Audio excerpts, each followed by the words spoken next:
Bonjour, aujourd'hui on va commencer par vous lire La coccinelle mal lunée d'Éric Carle chez Mijade. On connaît souvent la chenille, mais il y a aussi la coccinelle. C'était la nuit. Quelques lucioles dansaient sous la lune. À 5 heures du matin, le soleil se leva. De la gauche, une brave coccinelle arriva. Elle avait vu une feuille couverte de pucerons, de quoi faire un bon petit déjeuner. Mais au même moment, une coccinelle mal lunée arriva de la droite. Elle aussi avait vu les pucerons qui l'avaient mise en appétit. « Bonjour, dit la brave coccinelle. « Dégage, rétorqua la mal lunée. « Je veux ces pucerons. »« Nous pouvons les partager, proposa la brave coccinelle. »« Pas question, ils sont à moi et rien qu'à moi, tempêta l'autre. À moins que tu ne veuilles te battre. »« Si tu insistes, dit la brave coccinelle. » Elle regarda l'autre sans ciller. La coccinelle mal lunée baissa les yeux. Elle semblait moins sûre d'elle. « Bah, tu n'es pas assez grosse pour moi, lança-t-elle. « Dans ce cas, trouve-toi quelqu'un de plus gros. »« C'est ce que je vais faire, répondit-elle. « On va voir ce qu'on va voir. » Là-dessus, elle ouvrit ses ailes et s'envola. À 6 heures, elle vit une guêpe. « Et toi, tu veux te battre ?»« Si tu insistes, dit la guêpe en dardant son aiguillon. « Bah, tu n'es pas assez grosse pour moi, dit la coccinelle. » Et elle s'envola. À 7 heures, elle aperçut un coléoptère. « Et toi, tu veux te battre ?»« Si tu insistes, dit le coléoptère en ouvrant ses mâchoires. »« Bah, tu n'es pas assez gros pour moi, dit la coccinelle. » Et elle s'envola.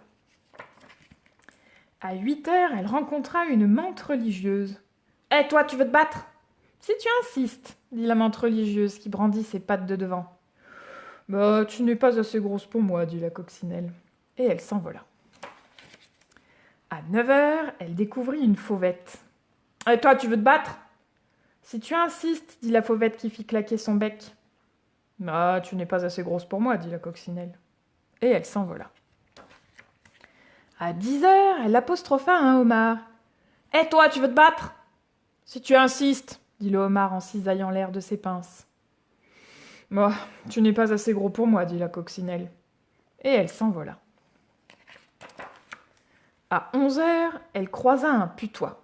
« Et toi, tu veux te battre ?»« Si tu insistes, dit le putois en soulevant la queue. »« Bah, tu n'es pas assez gros pour moi, dit la coccinelle. » Et elle s'envola.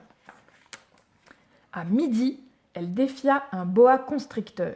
« Et toi, tu veux te battre ?»« Si tu insistes, dit le serpent, dès que j'aurai déjeuné. »« Bah, tu n'es pas assez gros pour moi, dit la coccinelle. » Et elle s'envola. À 1 heure, elle provoqua une hyène. « Et toi, tu veux te battre ?»« Si tu insistes, ricana la hyène en découvrant les dents.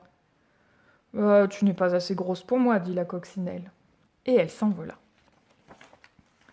À 2 heures, elle trouva un gorille. « Et toi, tu veux te battre ?»« Si tu insistes, dit le gorille en se frappant la poitrine. »« Bah, tu n'es pas assez gros pour moi, dit la coccinelle. » Et elle s'envola.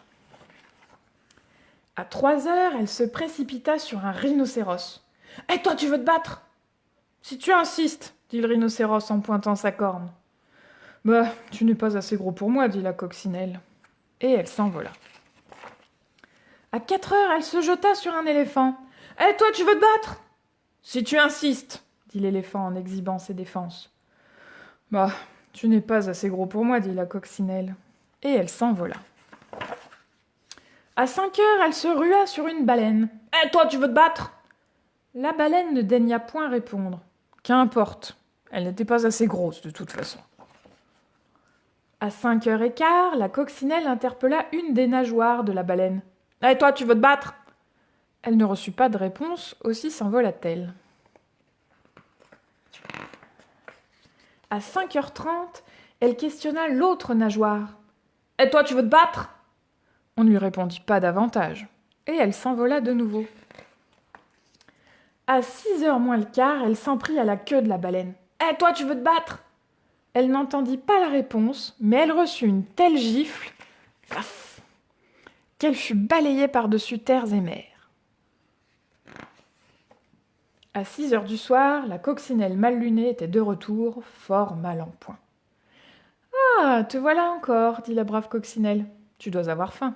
Il reste quelques pucerons, serre-toi. Merci, dit l'autre qui était affamée, épuisée et toute trempée. En veux-tu un peu? Bientôt, les pucerons furent tous mangés. Merci, dit la feuille. C'est tout naturel, répondirent les coccinelles. Et elles allèrent se coucher, tandis que les lucioles, qui avaient dormi toute la journée, reprenaient leur balai sous la lune. Et maintenant, on lit Cornebidouille de Magali Bognol et Pierre Bertrand à l'école des loisirs. Quand il était petit, Pierre ne voulait pas manger sa soupe et ça faisait des tas d'histoires. Ça faisait des histoires avec sa mère. « Pierre, mange ta soupe !»« Non, je veux pas. » Ça faisait des histoires avec sa grand-mère. « Pierre, mange ta soupe !»« Non, je veux pas. » Ça faisait des histoires avec son grand-père. « Pierre, mange ta soupe !»« Non, je veux pas. » Ça fait des histoires avec son père. « Pierre, mange ta soupe !»« Non, je veux pas. » Mais avec son père, ça faisait des histoires encore pires qu'avec le reste de la famille. Et tu sais ce qui arrive aux petits garçons qui ne veulent pas manger leur soupe? Non, je sais pas. Eh bien, à minuit, la sorcière Cornebidouille vient les voir dans leur chambre et elle leur fait tellement peur que le lendemain, non seulement ils mangent leur soupe, mais ils avalent la soupière avec. Mon fiche, j'y crois pas aux sorcières.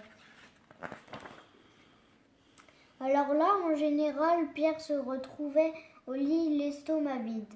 Mais une nuit, il se passa quelque chose de bizarre. Oui, de vraiment bizarre. Dans la chambre de Pierre, la porte de l'armoire s'entr'ouvrit avec un grincement terrible. Pierre alluma sa lampe de chevet. Elle était laide, elle ne sentait pas bon, elle avait du poil au menton. Cornebidouille était son nom. Alors comme ça, petit morveux, on ne veut pas manger sa soupe? Non, je veux pas. Et tu sais ce que je leur fais, moi, aux loustiques dans ton genre? Ouais, papa me l'a dit tout à l'heure, mais je m'en fiche, j'ai même pas peur. Et puis vous sentez pas bon. Comment? Vous avez un gros bidon. Comment? Et le nez en tire-bouchon. Comment? Cornebidouille était furieuse. Elle a tiré la couverture et elle l'a mangée et elle s'est mise à grandir. Sa tête touchait le plafond de la chambre. Et maintenant, moustique à lunettes, est-ce que je te fais peur? Non, mais vous sentez le gruyère. Comment? Le vieux camembert. Comment? Les chaussettes de mon père. Comment? Cornebidouille est devenue verte de colère. Elle a continué de grandir et elle a crevé le plafond de la chambre. Elle est arrivée jusqu'au toit et elle a commencé à manger les tuiles. Alors, crotte de fourmi, est-ce que je te fais peur? Non, mais vous avez un gros derrière. Comment? Une langue de vieille vipère. Comment? Le nez plein de vers de terre. Comment? Alors là, Cornebidouille est devenue complètement cramoisie. Elle a continué de grandir, de grandir. Elle est arrivée jusqu'aux nuages et slop, elle les a mangés comme de la barbe à papa. Puis elle s'est penchée vers Pierre et elle a essayé de lui prendre son doudou. Mais Pierre lui a dit « Stop, sorcière, pas mon doudou !» Ah ah ah, tu fais moins le fier. Eh bien, si tu ne manges pas ta soupe, je mange ton doudou. Mais sorcière, j'ai caché ma cuillère. Et où est-elle, cette cuillère? Au fond de ma chaussette, mais je n'arrive pas à l'attraper. Il faudrait quelqu'un de vraiment petit pour aller la chercher. De petit? Nom d'un ouistiti, d'accord. Allons-y. Et Cornebidouille a commencé à rétrécir. Mais je ne vois rien. Elle doit être tout au fond. Foi de Cornebidouille, elle ne m'échappera pas. Voyons, voyons. Ce qu'il fait noir là-dedans. Nom d'un caramel mou, mais où est-elle cette cuillère? Encore un peu plus loin, Madame la sorcière. Un peu plus loin, je n'y vois rien, puis ça pue là-dedans. Et c'est quoi ce tremblement de terre? Juste un petit courant d'air. Bonne nuit, cornebidouille. Pierre se remit au lit et le lendemain... Pierre, mange ta soupe. Non, je veux pas. Et voilà, à bientôt.